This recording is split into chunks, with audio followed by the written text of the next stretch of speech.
Okay, silence speaks. Goal of life, is and means. Doubts. I do not know whether your Maulvi Sahab has given me room in the cabin of his heart or not. If he has, the question then arises whether he has kept me free or in bonds. If I am free, then alone can I be of some use to him. The meaning implied therein is whether he has made me his own, allowing me my rights or depriving me of them. If he keeps my rights reserved, I may then prove helpful to him. As for the other friend, I wish him speedy progress. But the fact is that he wants to build his temple of spirituality on the sandy foundation of doubt, which is the quintessence of philosophy. My view is that philosophy must start from wonder. Under our system of sadhana, there comes a stage at which the feeling of wonder gets created in the abhyasa. I had remained in that condition for a number of years. With the introduction of this stage, spirituality takes an entirely new turn.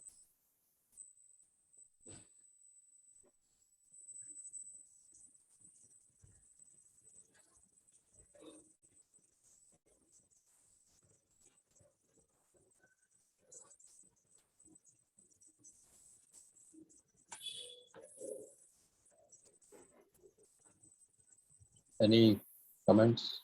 Go ahead. No, this point I already made about long back about doubt. Most of the Western philosophies begins with doubt, like Descartes. He says everything is doubtful. Suppose I'm seeing now Vidyadhar on my screen. I can doubt that there will be some ghost has entered, or I can doubt everything. So the philosophy there starts with the question of doubt. But then doubt means you already presume that reality should be like that. And if anybody tells you something, if it doesn't fit into that presumption, then you start doubting whether what this person is telling is right or wrong. So there is a presupposition in doubt that you have some idea about the truth or reality. And when you read some book, or when your guru tells you something about God or method, you subconsciously start comparing with that assumption or premise, and then you start doubting it. Whereas if you have to search for reality, like Babuji is saying, that if you because you do not know truth, you do not know what is reality, you do not know what is your true nature, you do not know what is God and all that. So you approach the subject with open mind, and then you wonder at the human being, at its functioning, about the world and all that. Then that will allow the mind to be kept open, and then that will help us in moving on the path of realization. But doubt closes the doors, because there is a premise and a supposition that you already know something, and when somebody talks to you about anything, then if it doesn't fit into your premise, then you start doubting that. Whereas wonder is you're entering with an open mind, and wonder only can help you to know the truth, actually, realize the truth, actually. Like suppose if you read Dr. KCV's works, he also talks that about doubt and wonder philosophy, you should doubt everything. But Babuji is very clear on this idea that wonder will help you to know God or know your true self, actually, not the doubt. The first part of this paragraph Uh, the question then arises whether he has kept me free or in bonds. That is about having faith in the master, right? No, it is not like that. You have faith, but then you want that the master's help should be in such a way that your expectations about peace, your expectations about freedom from suffering, those expectations are bondages for him. So like suppose you have an expectation that all should be united, whatever expectations you have, you have an expectation in your mind, you want that God master should use his power to create an experience which suits your expectation. So that is what he means. Most of the people unconsciously harbor a lot of desires or expectations about peace, about freedom, about suffering, about recognition. So many things will be there. So when you have an expectation, you're not giving him freedom. So if you basically is trying to say surrender, if you yield to him and surrender to him, that means you're not having any expectation. You're giving him total freedom to change your entire mental structure. The whole structure of your mind or brain will be changed by him to your original nature.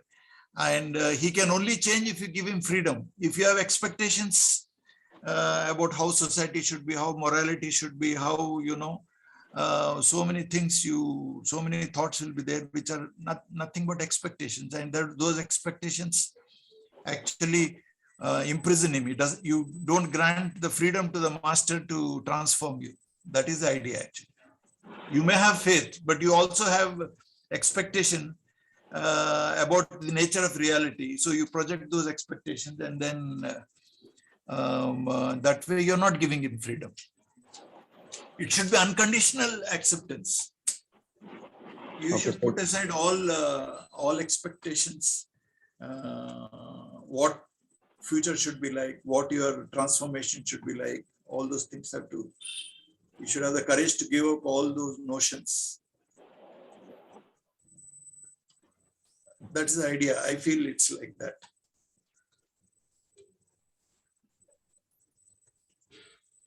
Yeah, dependence and surrender. It's a surrender. We have surrendered means you're giving him freedom. Yeah. Then his will, his whatever suggestions you give, your mind will be molded like that. Otherwise, if you don't surrender, you are putting resistance. Your mind will, you're not allowing him to mold your mind towards reality. You want that reality should surrender to you, and reality should shape itself to fit into your expectations, fit into your notions about religion or morals or ethics or whatever it is. Okay. I think that should be clear. Should we move ahead? Yeah, we'll go ahead. Anguish, my pain. Everyone has his own story of pain and sorrow. I too have mine, but that is of a different nature. When fortune favored me, I got access to my master's feet and submitted myself entirely to his will. Soon I developed a peculiar state of mind, which continued for a considerable period of time. After that, I developed a feeling of impatience in me, which persisted. It soon developed into a sort of restlessness and pain. After a time, the pangs of it had aggravated so much that if anybody else, not in touch with spirituality, had it, he might have been inclined to commit suicide. But the feeling, let thy will be done, which was deeply rooted in me, gave me courage and consolation to bear it. I had that pain, longing, craving, or restlessness, as one may be pleased to call it, so dear to my heart that for it I could sacrifice even thousands of lives of mine. I wish to have the same pain created in me again, which no joy or bliss can ever match. It had no parallel, and for it, one might be induced to forego even the bliss of paradise. I fear people might be led away to misunderstand it as a fit of lunacy. But, dear brother, all that a hungry man wants is loaves, and my entire structure was built up in that way. For this reason, I eagerly wish this pain to be created in you, to be created in you all, which shall be a source of satisfaction to me as well. Does it not thus become a part of your duty to see that I am satisfied in this respect? If one has got even an iota of devotion in him, he will feel naturally induced to take up what may promise me peace and consolation. After all, my life's toil and unrest. It is one of the primary duties of a sadhaka.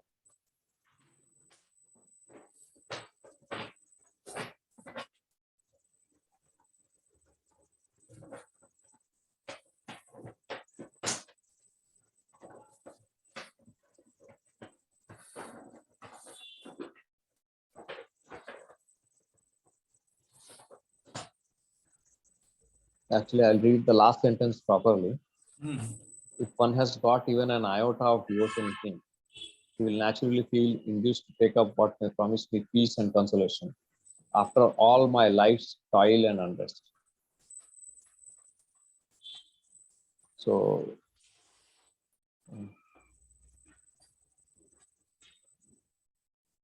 Babuji Maharaj's lives is just to create that sort of devotion in us that we may become restless like him. At least we should allow this thought to enter our mind and then think about it, try to imagine the state of mind or the heart of the master, how he is feeling. Uh, we uh, we have what is called mirror neurons in us. If you see another person happy, our mind also will feel happy. If you see another person sad, we'll feel sadness. So we have the capacity to feel what master is feeling. Only we should have time to introspect what master is saying. And as long as you allow this thought to remain, that state of mind will be existing. But as you practice more and more, our mind becomes more and more purer. Then these thoughts can have more deeper effect, and then we'll be able to have true devotion towards him. So it is by reading only, this I've read so many times, but then the delusion and then, the craving to reach the goal, get submerged in the problems of day-to-day life, and then we tend to not be aware of what Babuji was feeling. Only when we're reading on such occasions, temporarily it rises up. How to make it permanent should be our effort, actually. So now as we are reading, all of us will be moved, actually, and then those thoughts will help us move into a higher plane of existence. That's how to sustain that is the effort we have to put in, actually.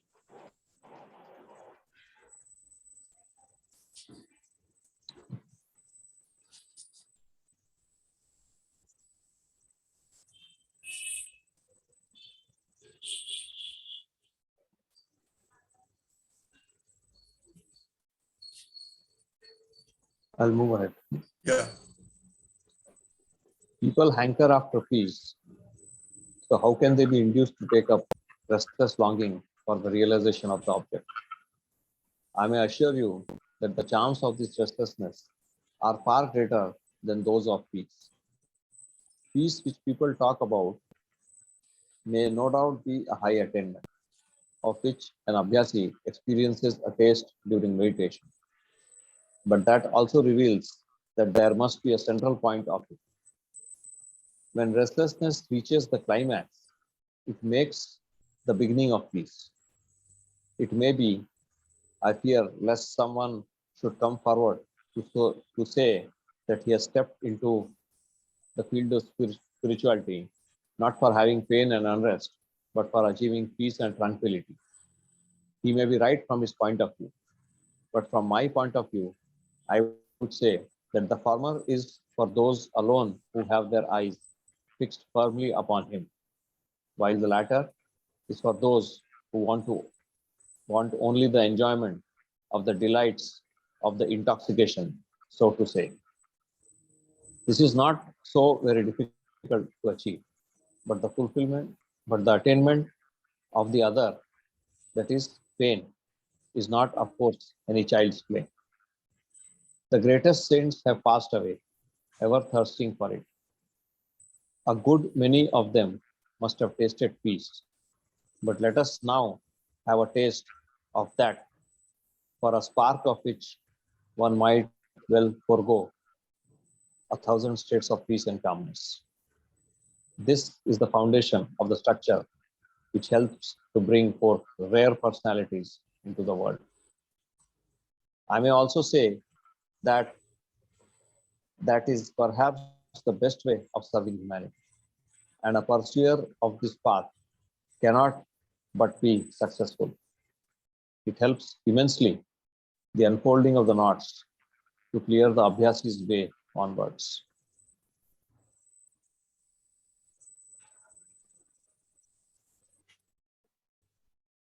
But most of those coming to me for spiritual training seem to be eager to have peace, and I have to comply with their craving.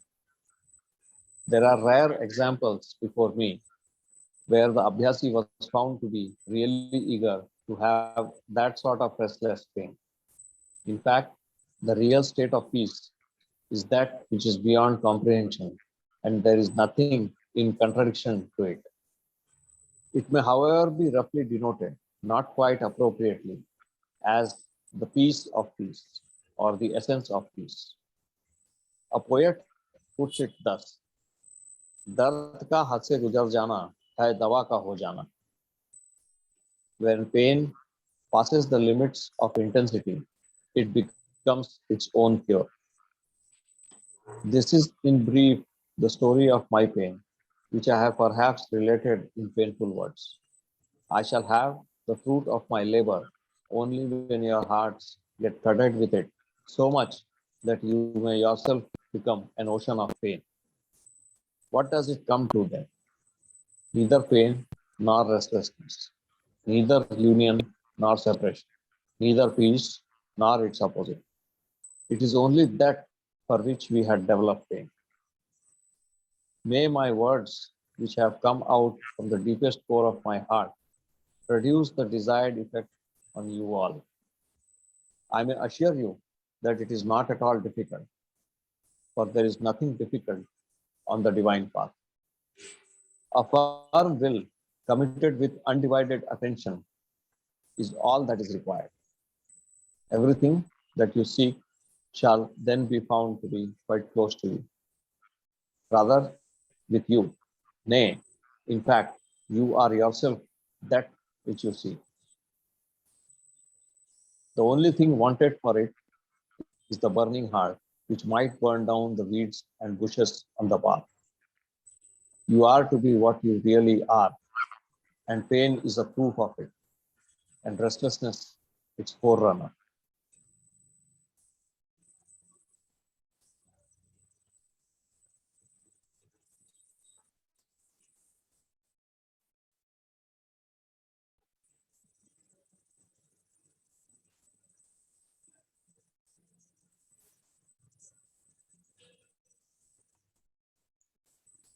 Namaste, sir. Raghavan here. Raghavan, tell me. So here he's all talking about playing and all, right? So he's talking about a lot of, one has to look forward to more than peace than anything else. So you look forward to the pain.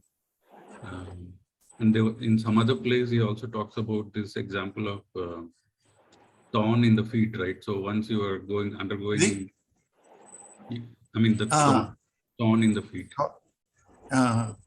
Right. So he also says that, okay, while you're removing the thorn and all that, you may feel restless and all that. And then once the thorn is removed, you will not know what is happening. I mean, everything you forget, it looks very simple and plain and all that.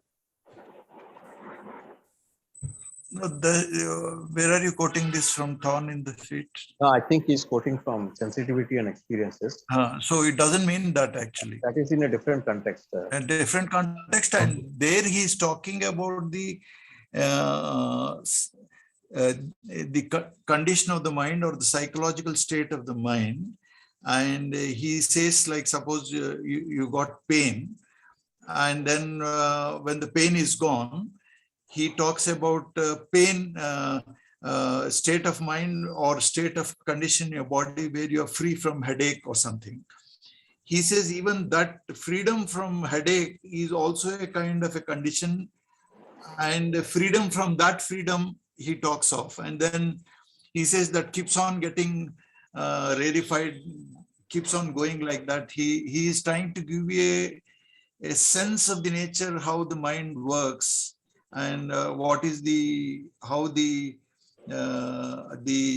state of mind can be rarefied to very gross state. And he gives you an example of saying that freedom from headache or freedom from pain is also a kind of a state of mind from which also you can get freedom. Like that, he keeps on talking about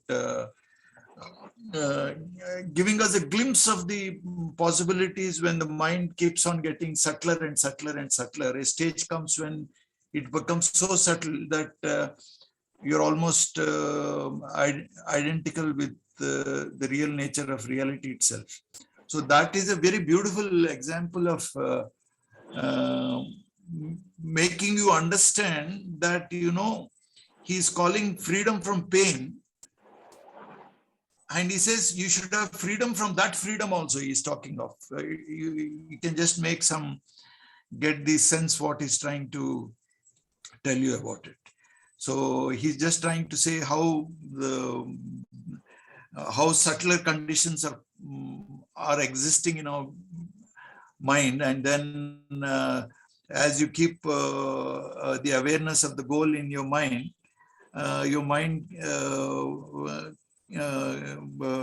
acquires subtler and subtler mental conditions to such an extent, many times you're not even aware of your mind also totally. So that's a very beautiful article which explains what is psychology, how the mind works and all that.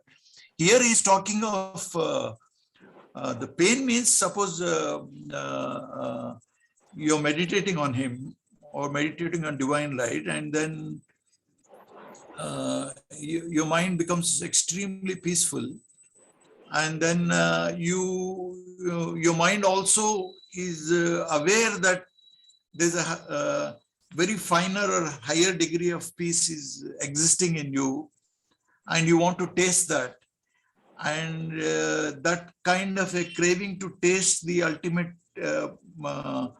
condition of peace is a kind of a pain actually. So the expectation of reaching the homeland is a kind of a pain, and then he wants you to develop a taste for that kind of a pain. But mind you, it is not associated with anxiety or restlessness and all. It will be thoroughly permeated with a kind of extreme kind of tranquility along with that restless feeling. So that all of us, many times in our spiritual careers, we have that kind of restlessness to reach the goal. And if you maintain it for several hours or days, you will be extremely tranquil, but then you know that you're still away from the goal, and you know that unless the fully the consciousness master occupies your heart, your mind cannot be take rest actually. Realization cannot happen unless God's consciousness is fully manifested in your heart. We all know that. So, and we feel frustrated that our mind is not coming under control. And then, so that frustration leads, and when you become aware of the goal, this kind of restlessness comes. And then that restlessness also pulls the God or Ishwar into your heart and all that. So that is the kind of pain he's talking of.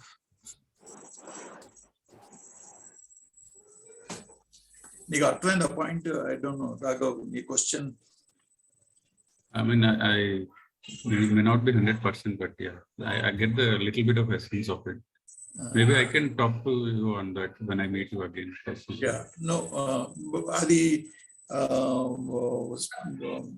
sensitivity and experience is a beautiful article. It gives you a glimpse of the nature of mind and how you can master that mind when you move into subtler and subtler conditions, which are difficult to describe also. After a certain stage, when you're free from headache, when you're having fever or corona fever, whatever, you're breathless, and then suddenly that you're cured of that thing, you feel very light after you recover from severe fever, that you will enjoy that healthy condition from a sick condition. And that condition also, he says it is a kind of a heaviness. And you should get freedom from that sense of healthy feeling and all that. And like that, it keeps on going into subtler and subtler states. You can get a glimpse of that when you read that article, and you should have to contemplate on that article. Then only you will enjoy that article. So here he's talking of he is a typical state of a lover and a beloved thing. The lover wants to meet the beloved, and then they will feel unhappy. They're not happy with any other experience except meeting the beloved and all that, and that creates a kind of a restlessness. So here the beloved is, in our sense, the master or Ishwar or your homeland, and you know that till God comes into your heart, your mind cannot be, it will not come under control at all. So, and you want total freedom, and total freedom is only possible when mind is totally under your control, and total control happens only when surrender happens. Until and unless surrender happens, God cannot enter into you, because if two people cannot exist in the same space, no, प्रेम गरी अति सांकरी है, जब तू है तो मैं न हूं, जब मैं हूं तो तू न हो. If you are there, I am not there. If I am there, you are not there. So either your feeling of agency, feeling of doership is existing in you, feeling that you are separate from the world, feeling that separate from all our brothers, you're listening to this talk and all that. If that feeling is there, then God cannot remain in you. So that's why Babuji's most powerful and most oft quoted idea is that try to forget yourself. If you forget yourself, you are on the correct path, actually. Aim is forget yourself, means forget your even your own motivation for spiritual progress also is existing because of ego only. But that's a very paradoxical thing. You have to meditate and think, you will understand.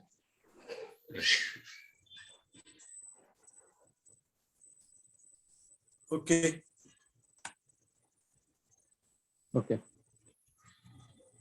I remained in that condition for more than 40 days, after which it changed its face and assumed the form of inner peace, interlinked with a peculiar feeling of restless impatience, which persisted continuously for about 22 years. In short, all my period of abhyas passed on in painful restlessness in place of peace and calmness, which everyone craves for. But that was exclusively my share alone, and none of my fellow associates partook of it in the least.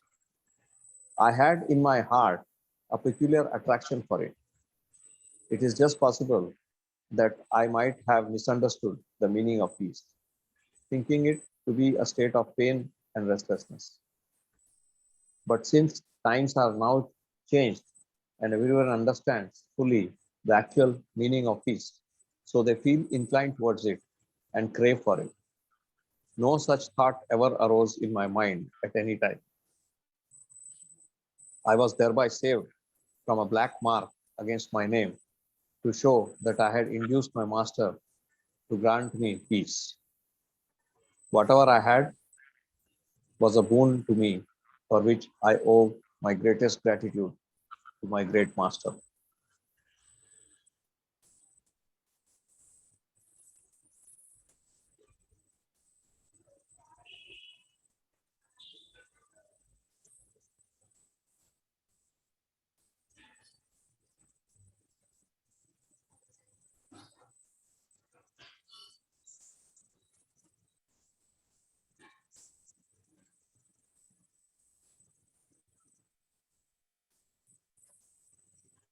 Let us now take into consideration the means by which we can develop that feeling in our heart.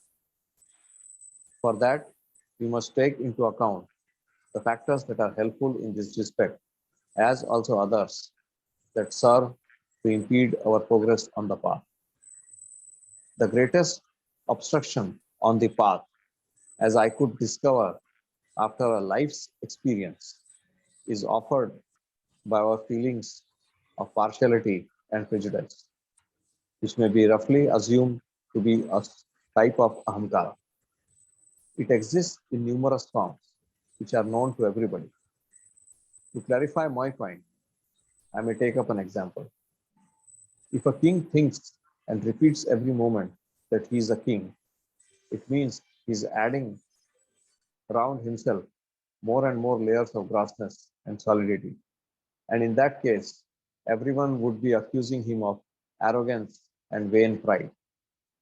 When it surpasses the limits, he gets transformed into a second Ravana, who, along with his many heads, had one of an ass which symbolized his foolish arrogance. It is really not for the king himself, but for others to regard him as a king. On his own part, he is expected to be gentle and kind and a supporter of the weak and the poor. Then alone shall he be able to command the full respect of his people. One rises to prominence only when he thinks himself to be humble and low. Humility brings forth what arrogance cannot. One must therefore never part with this noble virtue. Be he great or small, high-born or low-born, Brahmana or Shudra. God belongs to no caste, creed, or society. Hence, there must be no difference between man and man on that basis. This is a godly quality, and one must try to imbibe it within one's self. If instead we look down with hatred upon the low and small, we swerve away from the path of duty or dharma. God resides within everyone, so there is no ground for treating anyone with hatred. This is one of the conditions which an abhyasi comes across during his march along the path. Kabir puts this idea nicely in one of his verses. The low born, having submitted themselves to the infinite grace of the Master, have achieved emancipation, whereas the high born, being saturated with the pride of caste superiority, finally got themselves drowned. Everyone must therefore try to be free from this evil.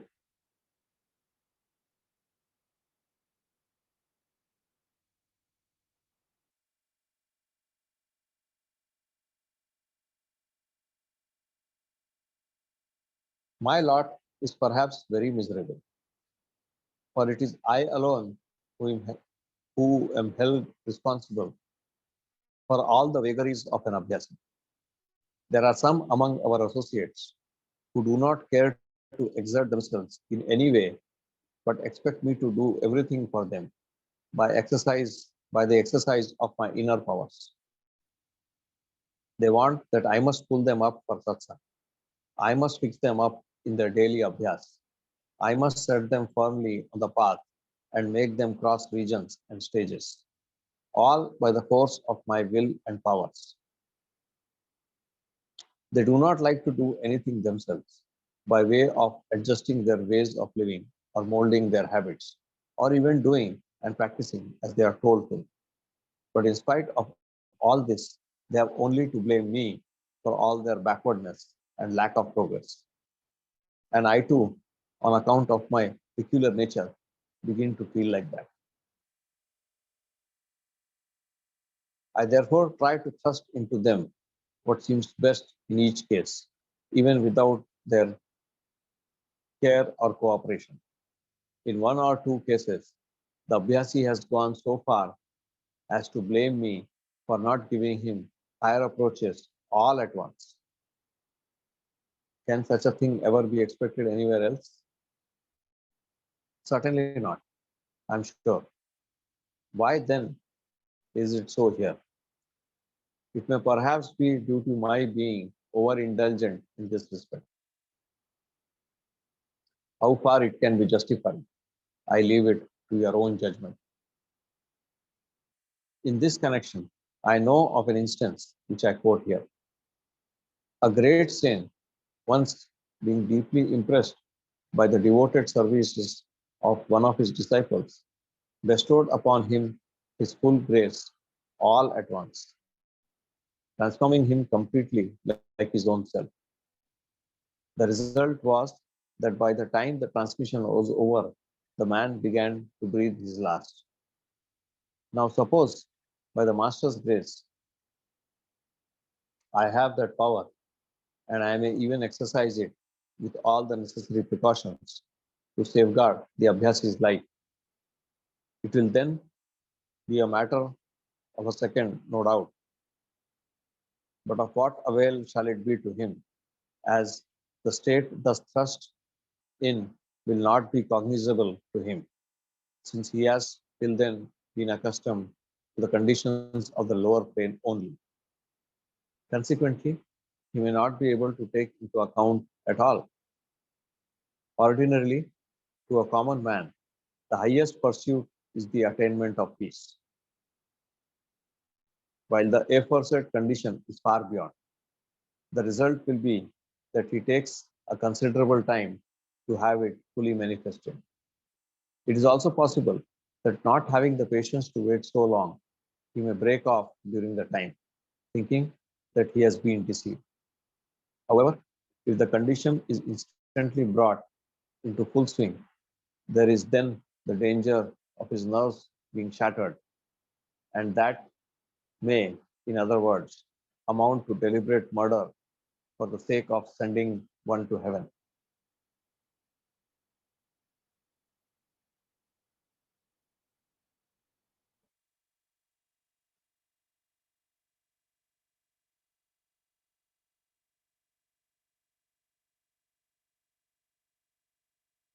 There can also be another alternative. It is that the mind may be brought to a disciplined state in an instant. I had once practiced it on one of the highly advanced abhyasis only for a second, with the slightest touch, together with all necessary precautions. The result caused was exactly as desired and to the extent I wanted actually. But his heart remained overburdened with the effect for more than a month and a half. Consequently, during all that period, I had to keep a very close eye upon him, lest his heart give way. I did this having been moved by his intense devotion, shielding him at the same time from every risk and danger. And it was he alone on whom such an experiment could have been tried. I, however, regret to say that none else has so far offered me sufficient inducement to act similarly in his case. On my part, I am ever over desirous to give you all the greatest by way of spiritual lift and in the minimum possible time. If you advance even one step onwards, I am overzealous to advance four steps towards you.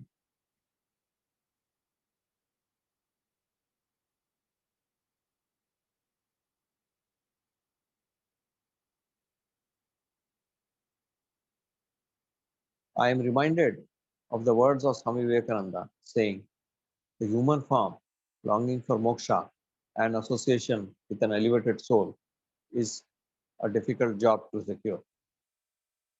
It is no doubt exactly so. There are, of course, very few who really crave for moksha or any higher aim, but the longing of the type which may amount to intense craving is still more difficult and rare too. But even intense craving for the goal may not alone be of much avail unless one has got closely attached to one of the highly elevated souls.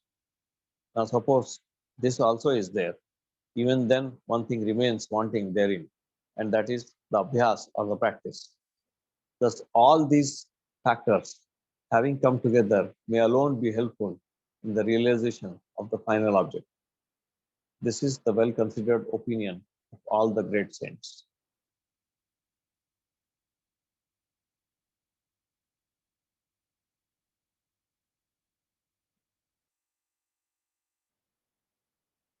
There is yet another difficulty with me.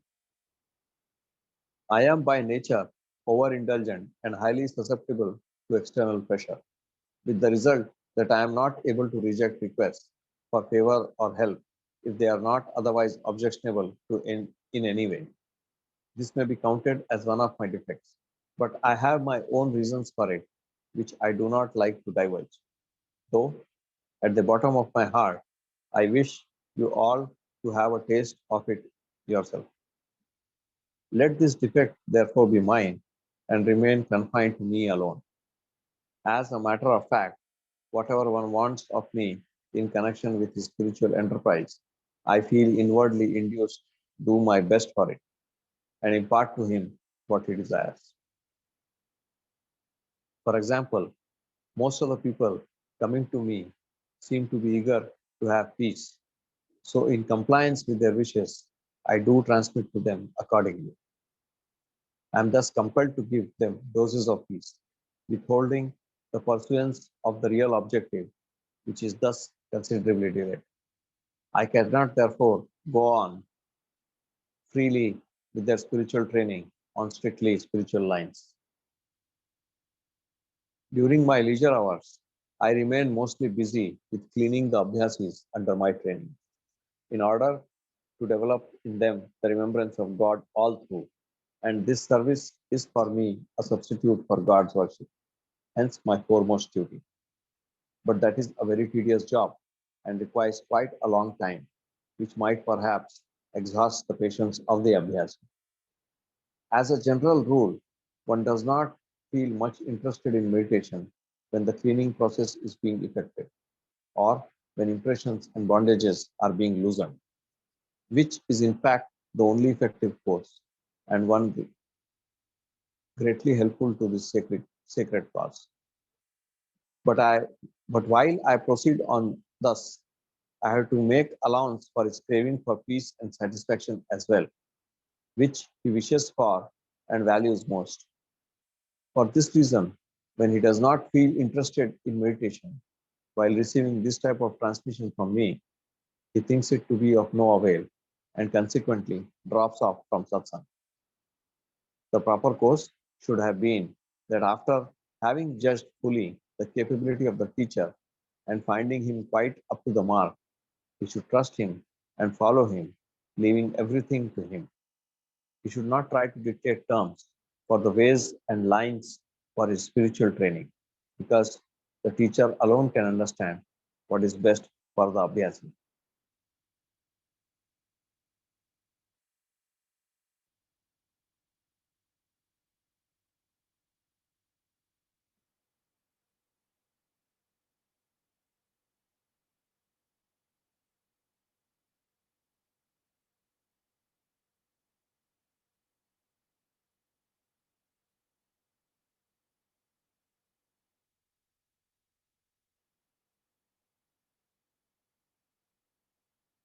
Often, some of the abhyasis complain that during their individual practice, they do not have the same amount of calmness and absorption as they have while sitting with me. That is but natural. This is their main objective, is the attainment of peace and not realization. Besides, if I take the privilege of asking them how long and how often they practice at home, it will be clear that in most of the cases, they do not practice even for an aggregate period of an hour during a whole week. Certain samsas advise meditation for 6 hours a day or even more, with the rest of the time devoted to satsang, whereas I advise only for an hour in the morning and another hour in the evening. But even for this, they offer excuses that they do not get time or they do not feel absorbed during meditation. They can, however, discover the reason themselves. But if they like, I can tell them that this is due to lack of interest and devotion in them. If one feels inwardly devoted to God, meditation becomes a part of his duty, and then there is no question of inclination or lack of absorption. Often people put forward excuses for not being regular with their practice of meditation, saying that they are faced with worries, troubles, and engagements. They mean thereby that they can continue their practice of meditation only when they are free from all distractions. What they really expect is that I should exercise my power or will to extricate them from out of their worries and troubles and set them on the path. Then alone will they be prepared to follow the practice. I have therefore no defense to offer, since I could not set an example for it. All that I mean actually to lay stress upon is that people must get awakened to the sense of duty. I understand to attend to my part of the duty while they should look to their own. They must stick to their practice and then see whether they gain thereby or not. But the practice must be supplemented with feelings of love and devotion. To tell you the feelings of my heart, I may say that all that I possess, thanks to my master, I am ever ready to bestow lavishly upon him who offers to prepare himself for having it. But so far, none seems to have come up to have his bowl filled up to the brim. I have often offered to the Abhyasis to rob me of all that I have and to give me in return that which they have. Fair exchange is no robbery. Let us now see what it is that is theirs. Obviously, those having in mind the story of Raja Janak and Ashtavakra would at once conjecture that it must only be the mind. But I do not mean that, since it may be possible only for men like Raja Janak to give away the mind and for Ashtavakra to accept it. I am not Ashtavakra to venture it. In fact, what is theirs is that which, what is theirs is that which they so far accumulated as their belongings in the form of samskaras. In reality, at dawn, I have stated that most often people enter the master's sphere having with them all their belongings, causing thereby considerable delay. Belongings are the things of their own creation, which they are deeply engrossed in. God is completely free and devoid of everything. So one can join him only when one also becomes so. I do not like to prolong the subject further. I'll give a pause here.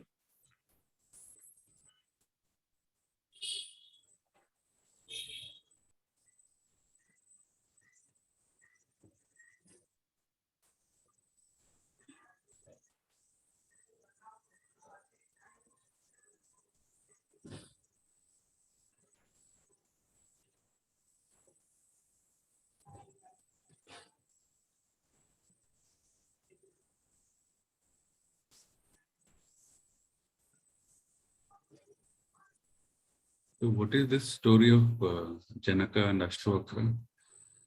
A very famous story. Actually, I suggest many of you to read this Astavakra Gita.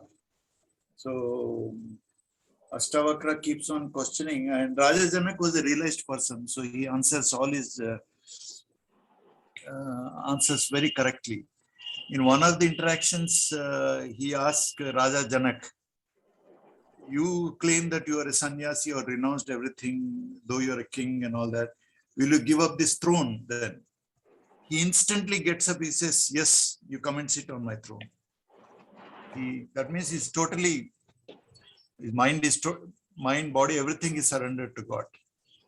So he says, he just steps down, he says, come and occupy my throne. I mean, that was this level of detachment with the feeling of I and minus is totally gone in him. So Astavakra was the guru for Janaka actually. So he learns from him and all like that. So any basic spiritual enterprise involves surrendering to the guru only. Unless you surrender, you will never be able to get out of the powerful illusion that you are separate from God. It is too powerful. It is impossible. Even though you know intellectually 100% you know that you are part of the Kshob and part of the universe. You are embedded in the universe. You cannot survive without air or water. You are interdependent, very intellectually, thoroughly understand. But still you can never get rid of the feeling of agency or feeling of doership or, kartutva, bhoktrutva, jnatritva. These are the feelings, or the feeling of I and mine is very pervasive and very, very powerful. So whole of spirituality is an effort to get freedom from this powerful illusion actually. And then that is only possible if you surrender. When you surrender, then the infinite consciousness enters into your being, and then you become infinite yourself. You're no more the same world which was causing you pain becomes heaven for you. I mean, you're completely liberated actually. So the Astavakra and Janak, it gives the idea of how he has surrendered himself to Astavakra. He's given up his mind to him, and then that leads to his total realization. Okay.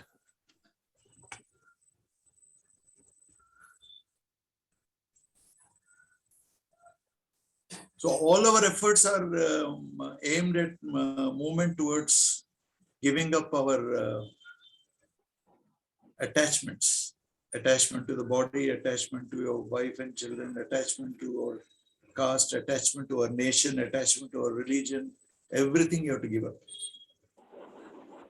Yes, sir has written a beautiful article in Bodhanti Parasparam 3 about Vairagya actually. So Vairagya is you even transcend the gunas of the mind. That means sattva, rajas and tamasic qualities are present in the mind. It's present in every structure of the world, but it operates extremely rapidly in your mind actually. These gunas keep on changing very rapidly. So you transcend them also. That means the mind loses its power to disturb your balance actually. So that is another definition of Vairagya. So you feel extreme. Then what Babuji says, you get what is the essence of peace itself. Then only you get the essence of peace. Till that time it is a partial peace or conditional peace. You stop thinking of, you lose your contact with God, the peace will go away. Now you are in touch with the thoughts of Master, you are peaceful. But the moment you stop reading this and go read paper or meet your friends and all that, that condition of peace is gone. So there you'll not lose that peace at all. It will be permanent actually. Whether you're in India, America or Africa, wherever you go, the peace will be your constant companion.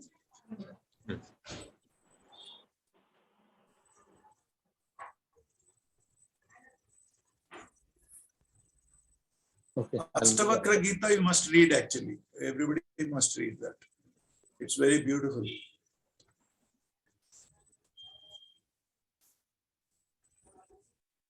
You know the story of Astavakra, no? How, tell Sir Raghavan. I No, think we, I didn't know. no, I think Joshi, we teach this story in the Amar Chitrakatha to students, all these stories. Yeah, Ashtavakra story, I don't think we have in our this thing. We have story of It's a Dhruva. very, very important story which all our people should know about it. How he was cursed by his father, and then how his body is, Yeah, it was body was twisted at eight places. and then he was denied permission into the king's place to describe, and then it's a beautiful story. This Amar Chitra Katha, or even very nicely they explain it actually. Yeah, there's one story where he walks into a king and Uh, for a debate, and all the scholars there, when they see him, because he's walking crookedly, they all start laughing at him.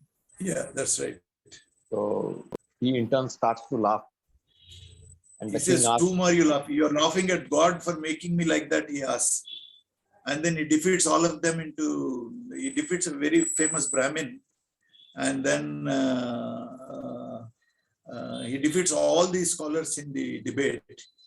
And then yeah, finally he gets a wish from God that his father should be excused and all that. I mean, he saves his father's life also. You can Google it, it will be there.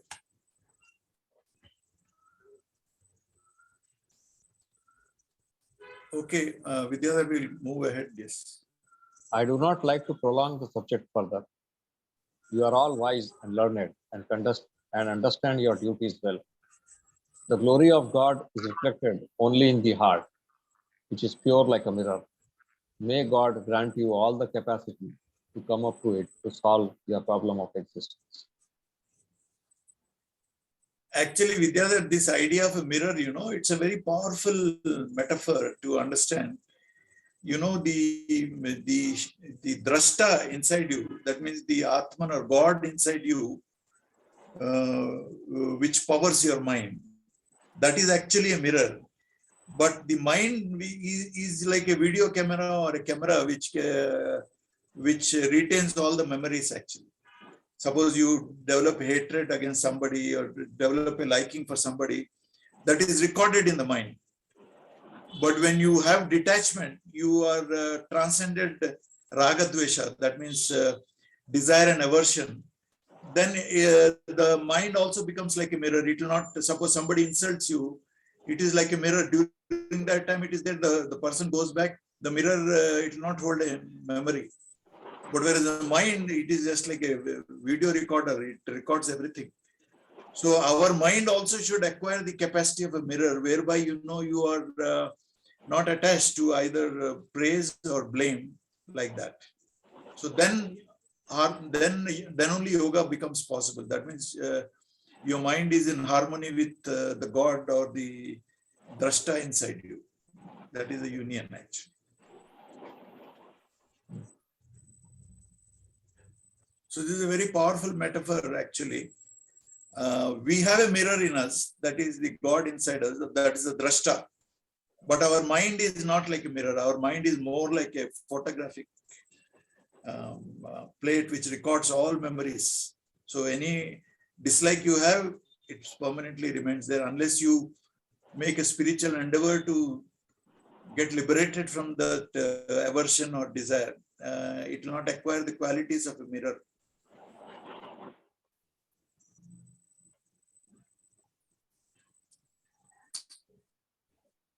Anything else? I think this is a fairly exhortation from Master to wake up to our sense of duty. Correct. So it also talks about master's duty on page 161. It says that during my leisure hours, I remain mostly busy cleaning the abhyasis under my training in order to develop in them the remembrance of God all through.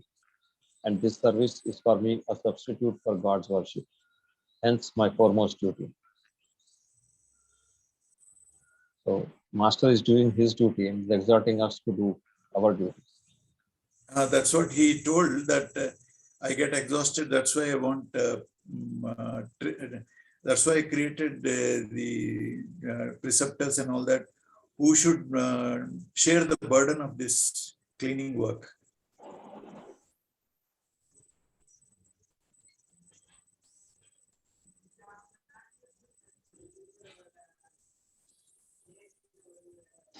Okay.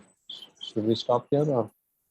We'll stop here. I think this is a highly motivating lecture, and then if we try to retain the important points, it will be very good.